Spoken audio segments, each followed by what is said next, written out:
Bonsoir à tout le monde. Si je ne prends pas la parole dernièrement, c'est simplement parce que je pense que nous sommes arrivés à un point où l'absence de ma voix n'a plus une grande importance dans le panorama panafricain. Parce qu'il y a trop de jeunes leaders panafricains aujourd'hui sur la toile qui ont tout compris. Et je regarde tout ce qui se passe. Je suis inscrit dans au moins 100 groupes. Entre WhatsApp, Telegram et tous les autres. Même si j'agis rarement, comme je vous l'ai dit, je suis tout ce qui se passe dedans. C'est vrai, à l'intérieur du groupe, nous arrivons à apprendre beaucoup de choses aux gens qui ne savaient pas. Mais nous sommes dans une position aujourd'hui là où on n'a pas besoin de toute l'Afrique pour changer le destin de l'Afrique. On a besoin d'une majorité qualifiée. Et cette majorité-là, on l'a. Parce que je suis sûr et certain aujourd'hui que les Africains savent pourquoi ils souffrent. La seule question que je me pose, c'est pourquoi individuellement chaque Africain n'a pas la conscience de savoir que c'est son destin, le destin de son enfant, de son petit enfant qui est en jeu en ce moment. J'ai pris la parole simplement parce que j'ai passé vendredi, samedi, dimanche à observer ce qui s'est passé en France et en Italie. Pour des raisons que vous savez. J'ai vu surtout en Italie ici, j'ai vu comment l'appel a été lancé.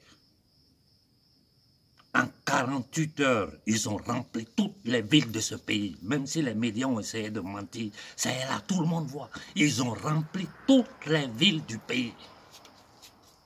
C'est des millions de personnes qui sont sorties en France, en Italie, pacifiquement. Ne pensez pas qu'on ne les a pas tapés. Il y a des endroits où les policiers ils ont lancé les lacrymogènes, on les a frappés, mais ils étaient là. Nous avons tous vu ici Macron taper les Français, casser les yeux, tuer, emprisonner. Ils ont tenu 1 an.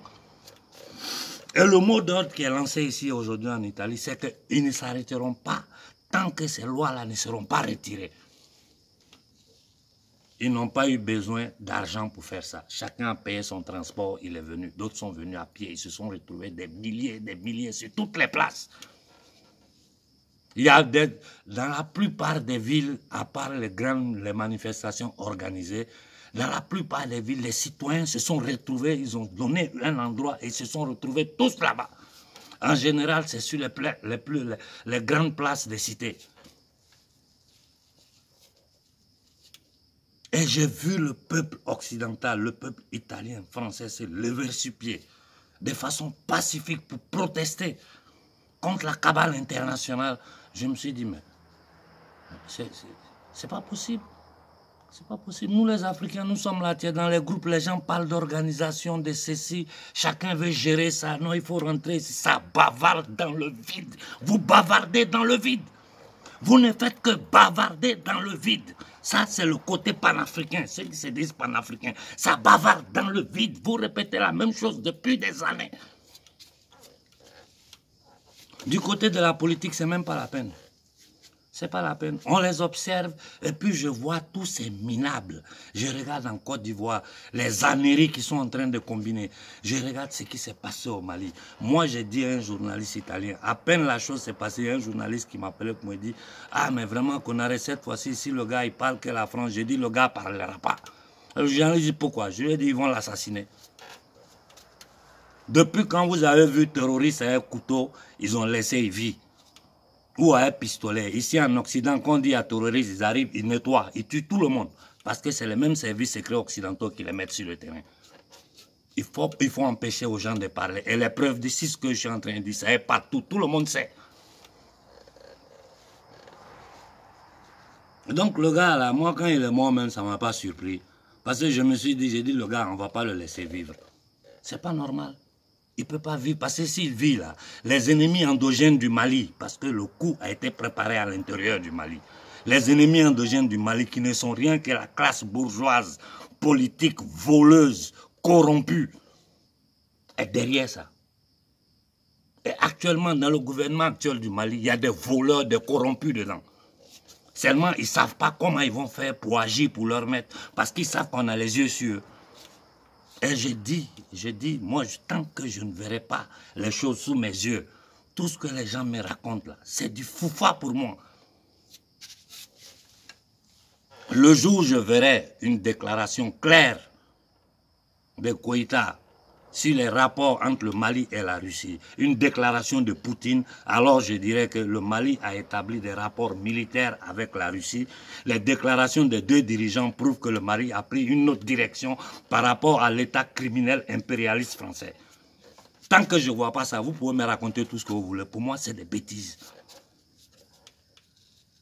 Et je vous dis, si vous n'avez pas la conscience que les Occidentaux ont, c'est leur propre gouvernement, ils se sont levés contre eux. Si vous n'avez pas cette conscience-là, vous allez voir ce que ça va vous coûter. Je ferme en parlant au passage du problème de la Guinée équatoriale, la France, qui est les biens mal acquis de la Guinée équatoriale, immeubles, ceci, cela.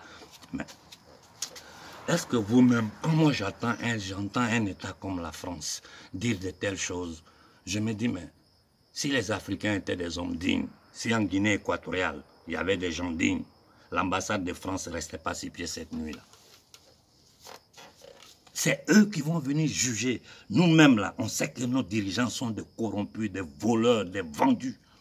Mais on sait pourquoi ils sont comme ça. Ils sont comme ça parce qu'ils sont soumis à l'impérialisme. Parce que quiconque tente de s'opposer à l'impérialisme meurt. Combien ils ont tué ces derniers jours? Tout le bordel qu'ils sont en train de faire dans le monde, vous ne voyez pas? Vous parlez de quelle organisation? Quand les mouvements se créent, les mouvements sont infiltrés. À l'intérieur, les gens sont chacun dans son ego. Il y a toujours des traites dedans. C'est la solution de l'Afrique, là. C'est la conscience individuelle. C'est chaque Africain qui doit comprendre que c'est sa vie qui est en danger. La conscience individuelle va créer un groupe qui va faire une conscience collective. On n'a pas besoin de leaders. Aujourd'hui, nous savons tout. J'ai dit au gouvernement français, vous faites pitié. Dans le monde entier, vous regardez, ils rient de vous. Vous allez parler des biens mal acquis des présidents africains, des gouverneurs des colonies africaines. Sarkozy, demandez à Sarkozy où il a mis l'argent de Kadhafi. Demandez à Giscard d'Estaing où il a mis tout le diamant, les richesses de la Centrafrique. Demandez à tous les présidents français, de Gaulle jusqu'à ce petit minable. Demandez-leur combien les gouverneurs des colonies africaines leur donnent à chaque campagne électorale. Bien mal acquis. Les 450 milliards que vous prenez aux Africains chaque année, là, c'est pas bien mal acquis ça? Le franc CFA, vous appelez ça comment? Les accords coloniaux, vous appelez ça comment? Fils de maudits, fils de Satan, assassins, criminels, buveurs de sang, eugénistes. Vous appelez toutes les plusvalences que vous prenez sur l'Afrique, chaque heure, chaque seconde, vous appelez ça comment? Vous allez venir vous arrêter devant nous, hein, vous mettez une personne comme moi dans la condition de défendre le président de la Guinée équatoriale. Et je le défends, même si après ça je l'attaque, mais face à vous je le défends. Bon Dieu, un pays comme la France va juger, hein, des officiels d'un autre pays pour bien mal acquis, alors que les politiciens français sont tous des voleurs, sans exception. Et je dis aux Africains, vos conneries de Mélenchon, arrêtez de me parler de ça. Vous ne savez pas contre qui nous combattons, vous ne savez rien. Donc écoutez-nous, on va vous dire ce qui se passe. Ces faux jeux de Mélenchon, là, ceci, cela, le député français qui défend la... C'est des bêtises. Je vous dis que Macron, il compte rien, il représente rien. Macron, c'est le domestique des vrais patrons de ce monde, c'est-à-dire la cabale internationale. Rothschild, Rockefeller, la famille d'Angleterre, toute la nobilité noire européenne, les familles féodales européennes, les anciens propriétaires terriens, les anciens criminels européens, l'église catholique. Et tout ça dans une sauce de loges maçonniques. Aujourd'hui même, les loges maçonniques ont créé un site mondial de la maçonnerie, dans laquelle même le Grand Orient d'Italie, de France, tout ça. C'est-à-dire, maintenant, ils sont arrivés à un point où ils ne se cachent même plus. C'est une guerre entre cette élite-là et l'humanité. Et l'élite utilise des hommes qu'ils ont placés à tous les postes clés en Occident comme en Afrique pour porter en avant leur projet eugéniste. leurs projets criminels contre l'humanité. Voilà ce qui est en train de se passer. Et je pense que vous, Africains, vous devez avoir la dignité, vous devez avoir honte. Regardez comment les Occidentaux ont bougé. Les Français se sont levés malgré toutes les violences qu'ils subissent. Ils se combattent contre leur gouvernement.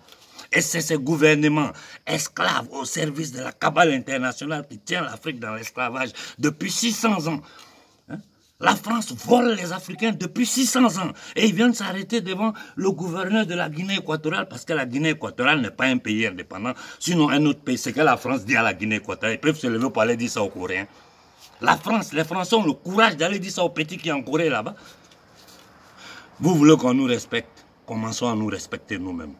Et sachez que si vous ne vous levez pas maintenant, vous allez payer la nouvelle ère qu'ils vont créer en Afrique. Vous savez, moi, je ne serai pas vivant au pouvoir. Mais les premiers signes, vous allez les voir dans les prochains mois.